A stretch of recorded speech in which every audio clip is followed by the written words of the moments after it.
Happy New Year, everyone. I hope you had a great day. Let's take a look at some new r/malicious compliance stories, shall we? The first story is called Do That Now. A few years back, I worked in finance for a big brand. My department was a weird one. We would do all sorts of different things, from customer complaints to cash collection and accounting. My manager was an expert in her field and was very demanding.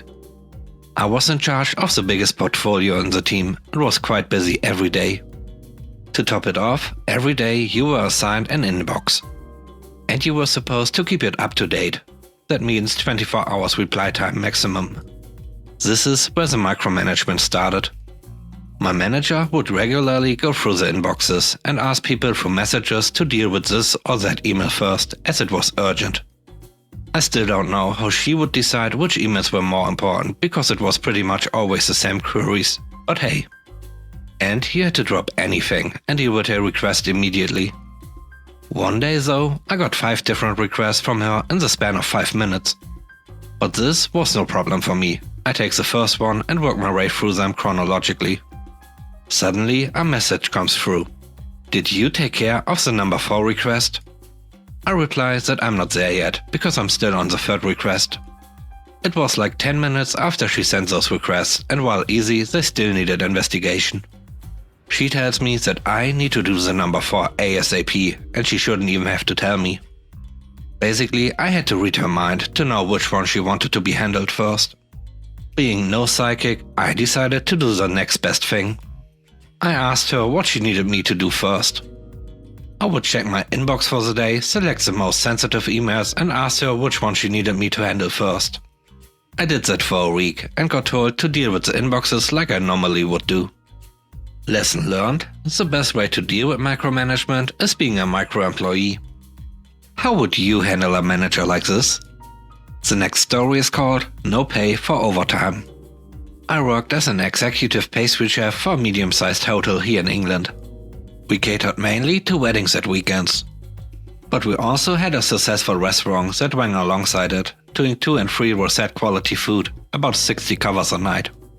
The Rosette Award is a national scheme for assessing the quality of food and service in England, something like the Michelin Guide. As anybody who has worked in catering may know, it's not uncommon to work a tremendous amount of hours in a week on a consistent basis. Here I was, working about 75 to 80-ish hours a week. That means 5 days of about 14 to 15 hours, then an extra 5 to 6 or so on my day off. It's important to know that we did not get paid for overtime here as chefs. You worked all of these hours and you got paid 37.5 hours. That's 40 hours in work, where they took 30 minutes off for 5 days for a lunch break that you never ever had. You do all this and life sucks doing it, but it's a job and it's not easy in catering at the best of times. So the straw that broke the camel's back comes when I get pulled by the finance manager because I left on one of those days after 5 hours. You see, they ran their weeks Thursday to Wednesday for pay and rota. I left on a Thursday to go look after a family member on my day off that I had already gone into work to help out on. But because it was a Thursday and the start of the week, I hadn't done enough hours in that week to justify leaving early. Me explaining that it was my day off really, I had worked 45 hours between Monday and Wednesday and I didn't get paid for any extra work didn't seem to help. They got annoyed and said, "You get paid for 37.5 hours, no more. If you can't do your work in that time, then that's your problem, but you get paid no extra." Well, that played right into my hands. As I mentioned, they had weddings at weekends and a busy restaurant that we used to have to serve at the same time. If that sounds stupid and almost impossible, that's because it was. Well, the Saturday the following week was a big weekend for them. Bank holiday, big wedding and a full restaurant. So me and 2 of the other chefs decided we would work the 37.5 paid hours and then leave. We worked Thursday and Friday, racking up 31 paid hours there. Then Saturday we all had the full day shift, breakfast through till close. So we started at 6 AM and then 2 PM rolled around. Well, that's our 8 paid hours, so we left. We just simply downed tools, got changed and walked out. We left the kitchen as it was, left the food prep where it was, didn't finish prepping for the night. We did nothing. 5 minutes later, I get a very angry call from the general manager. He wanted me back there immediately to work the shift and finish the wedding, or they couldn't do it without me. I politely explained that I was told to only work my 37.5 hours, or it was my issue, so that's what I did. The night was a disaster by all accounts.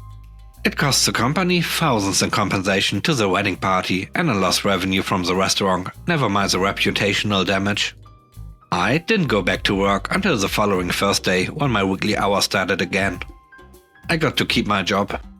It's not easy to replace a pastry chef of my skill who ran the kitchen for them most of the time. One of the others got sacked as he was easily replaced, and the other got his hours cut until he quit. Catering is not a nice place to work, they are real jerks. Ultimately, I left about 6 months later. I got fed up with working for free as it had just gone back to normal. Left being owed about £20,000 of overtime that I never got. The company went bankrupt dodgily and destroyed all evidence of hours worked, employment records and such, so we got screwed. The same guy rebought the hotel under a new name, so it's all very shady. The last story is called "It Will Get Fixed When It Gets Fixed."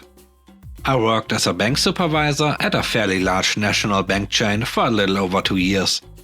This bank is super bad to their employees and very penny pinching on the backside. They spend all their play money on trying to get people in the door to open accounts. I was in charge of opening and closing the bank each day, making sure things were locked, alarms activated, money counted and correct. One day in my normal closing duties, as I am leaving, I go to lock the front door behind me. But the entire lock was completely out of the door. Obviously, I call my boss and let him know. He is upset that I'm calling him after business hours, and just tells me to put it back in and lock it. Cue the malicious compliance. I have no idea how to do that, so I literally just lock the lock and set it gently and precariously in its spot and leaving the bank unlocked. I come back in the morning and give my boss a call during business hours to get his approval to get our locksmith out. He tells me that it's expensive to call the lock company and that I shouldn't do it. I sent him an email to get written, documented evidence of this decision and just let my employees know what's going on. That's a good idea. So when we get robbed, they are aware whose fault it is. I continue leaving the bank unlocked for 6 months. Eventually we have an issue with our main vault locks as well, in which it stops locking because the electronics have failed. I report this to my boss, reminding him that the front door to the bank still does not have a functional lock. He says he'll submit the request. A week passes and I've heard nothing, so I reach back out. He says, quote, "It will get fixed when it gets fixed." I quit working there after 2 more months of leaving all the money unlocked and the front door unlocked. My employees followed as none of us wanted to be responsible for the impending massive robbery.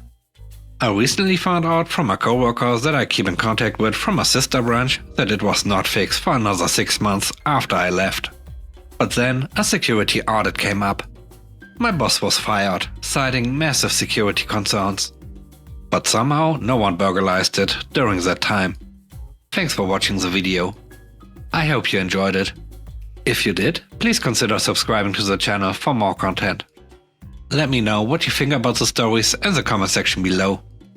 Have a great day. Bye bye.